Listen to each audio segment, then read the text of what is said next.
माझं नाव अमोल बळीराम शिंदे आहे. राहणार धारूर, तालुका जिल्हा धाराशिव इथला रहिवासी असून काल अचानक वातावरणामध्ये बदल होऊन वादळी वाऱ्यासह गारपीट झाली आहे. गारपिटीमध्ये माझा 2.5 एकर पेरू आहे.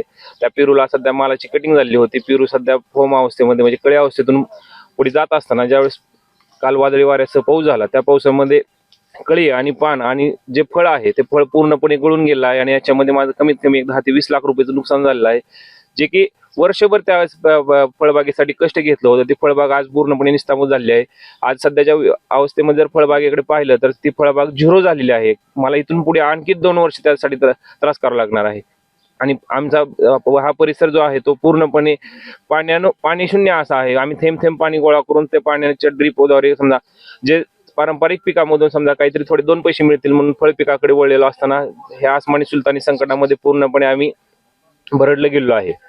याच्यासाठी शासनाने काहीतरी थोडं पाऊल आमच्याकडे पाहिलं पाहिजे आणि जे काही शेतकऱ्यांचं जे नुकसान झालेलं आहे, भरमसाठ नुकसान झालेलं आहे, आज माझं सर्व कुटुंब पूर्णपणे याच्यावरून अवलंबून होतं. ते कुटुंबाच्या पूर्ण आशा निराशा स्वप्न जे आहे ते पूर्णपणे धुळीस मिळालेले आहे. एका रात्रीच्या एका काही क्षणाच्या काही थोड्या वेळाच्या पावसाने सगळं पूर्णपणे नुकसान केलं आहे. गाराची काय परिस्थिती, झाडाची काय अवस्था झाली? गारांची अशी अवस्था होती की गारांचा शेतामध्ये पूर्णपणे खच होता आणि तुम्ही जर झाडाकडे पाहिलं तर तुम्हाला झाडाच्या त्या अवतारावरून समजेल की झाडामध्ये काय अवस्था राहिली आहे.